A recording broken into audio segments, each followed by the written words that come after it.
Hi, welcome to another episode of Scuttlebutt. I'm Steve Lindauer. I'm the Public Affairs Officer with Southern Indiana Leathernecks Marine Corps League, and also one of the hosts here at Scuttlebutt.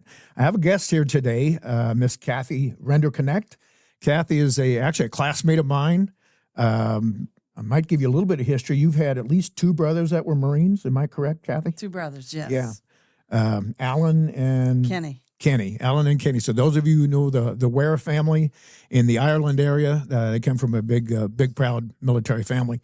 I've asked Kathy to come here today. Kathy has started up some years back, and I'll let her give the details, but she started a group, I guess called the St. Mary's Sewing Group. And basically, and I haven't personally been the recipient, but you guys do some great work. You make basically lap quilts and a few other things. And you want to kind of explain a little bit about that in your own words, maybe? Yes, we started in 2006, and we've been sewing ever since. We make blankets, mainly blankets. We started a little bit with the pillowcases, but not too much. Mainly blankets. So far, since 2006, we've done 3,545 blankets. Does not include this year yet, just because we haven't added them up yet. We give them to nursing homes. I saw you gave some to a veteran one time. I was involved in one of those, and here up front, you've got a really, really beautiful patriotic one. And these are lap blankets, right? These aren't necessarily big king size blankets or anything. Most of them are 44 by 60. Okay, all right, that's cool. Hospital, CASA, Angel Tree, Crisis Connection, Shriners, veterans. Tater tot at St. Mary's or St. Pat's in Ireland, hospice, things like that. And then in 2019, we were asked to make 75 for veterans for Christmas. Well, we ended up doing over 100, and they were all patriotic, similar to this. There was not two alike. So we do all kinds of. So how did you get started in this? What tweaked your interest to get you decided, hey, let's instead of planting taters sometime down in Ireland, we decided to start making blankets? Well, I don't remember. This was 2006. I was president much of St. younger Anne's. at the time? Yes, much. 2006, I was president of St. Anne's. And then when I left president, then we came up with this idea. I don't even remember. It's just one of those things kind of grew, didn't it? There's been 4 of us who've been in it since the beginning.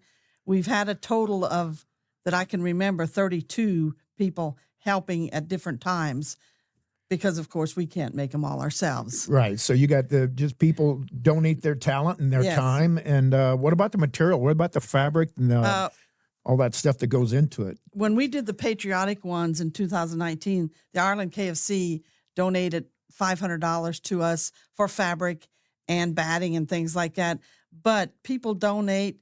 People will, let's just say, grandma dies and they got all this fabric. What can we do with it? They give it to us. We may go to an auction and there's a bunch of fabric and buy it ourselves. Just donations mainly. But we do, the batting is what we always run out of. And we don't find that very often. So that's our biggest expense. What's the batting? Is that the fluffy Batting's stuff? in the inside. I'm not up on all the quilting terminology. I call it fluffy stuff. Yeah. It's the stuff I used to tear out of teddy bears when I was a kid. That's it. Okay. So, all right. So can I put in a plug for our listening audience or viewing audience? Perhaps maybe always taking donations.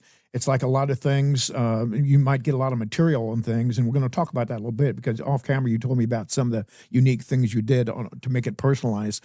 But you still need that money from time to time to buy the fluffy stuff, and things like that to fill in. I'm sure even the hardware, the utensils that you're using, needle, thread, all that stuff costs money. So we had several years ago now. We had 2 parishioners bought us sewing machines. Oh wow. But we're now, the 4 original are all retired, so we do a lot of sewing at home, whereas before we had a place at church where we would come in, although we still have our room there in Annunciation Hall in the lower level of St. Mary's, where we have our room full of fabric and whatnot, and we go, and that's where our blankets are stored extra fabric is stored, things Okay. like that. Cool. And we meet on occasion to And just get get supplies and go into it. talk things over and whatnot. Off camera, before we started this, you had mentioned that there's some unique things you did on a personal level before your husband passed, that you had taken his uniform. He was a fireman. Yes. Knew him very well, a good man. And took some of his uniform, took some of the patches and the fabric and things like that, and made like a teddy bear out of that or something. So some of those are very, very personalized. So I think my daughter did something like this, took some of the clothes from my mom and my dad and some blankets they had and pillowcases and whatever, and put together, and it was like an heirloom kind of a quilt. So that sounds like something similar to what you were doing. We get requests now and then. Somebody passes away, well, they got a whole bunch of shirts and similar to this, like these up here, like blocks and things like that. Right. And they'll put shirts together, whether they're flannel, they'll do jeans sometimes, although we don't make many of those because they are that's a tougher material, it's isn't a little more work involved. But yes, we do that. But the teddy bear I made was, I'd seen it on TV. YouTube or something possibly? No, it was Sunday morning. CBS Sunday Morning, where this young girl made the teddy bears. And so I decided to make one, and it takes at least one shirt to make a teddy bear. Right. And they look really good. Well, that's really cool. If I'd known that, I'd have you were kind enough to bring some samples here, and I see there's like a children's blanket here. So you mentioned a while ago, what's the organization for kids? Well, CASA specifically. That's what I was thinking of. Right. Now, CASA, our blankets go from baby all the way to 100 years old. So we don't care who it is. We just make it like teenagers get a different blanket than that. Right. This. Sure. This has got the little dinosaur thing on it. Babies, Mickey Mouse, I think. Things like that. Right. But CASA,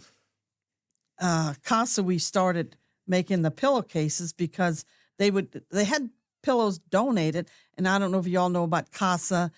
Kids get taken away the middle of the night, so to speak, and they come with nothing.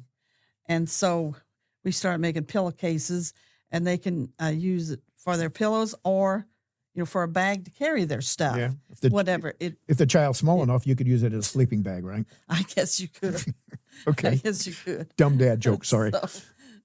So anyway, but nursing homes, just if you know anybody who needs any, we give them all away. So any organization, we're always looking for somebody to. So you do not sell these. These are given away free. Having said that, it does cost money. So to your viewing audience, we always looking for donations for Kathy. And how can somebody contact you? Or do you want to give a phone number, or you want to just say contact the St. Mary's Church or something like that? Probably the easiest is just call St. Mary's Church, and Diane or Sherry will answer and just tell them. Just a few bucks, Christmas time maybe, if you want something to give. And some people do, instead of giving gifts, they sometimes give to causes like this. It might be a good cause to give a few bucks, and maybe even some of the school teachers out there might get the kids to put some stuff together, a few pennies together, and $5, $10 total. It helps a lot just for some of this stuff. And the fabric does not have to be a certain size or whatever, because you'll cut it to size. It all gets cut up. Right. So it doesn't matter if you got some scraps, a whole tub of scraps. We've gotten that before. Sure. And we can use just about anything but cotton. Really, nothing. None of that silky stuff. No heavy stuff. Okay. Basically, no just denim cotton. and no silk. Not really. All right. Well, good. Hey, Kathy, thank you so much. I think we're about wrapped up out of time here. I really appreciate your time here today. Thank you. It's a great cause of what you do. As a veteran myself, we really appreciate the ones that you've done for fellow veterans. And we hopefully you guys are success. Keep on doing what you're doing. Thank the ladies that help you. And thanks for coming on the show. Thank you, Steve.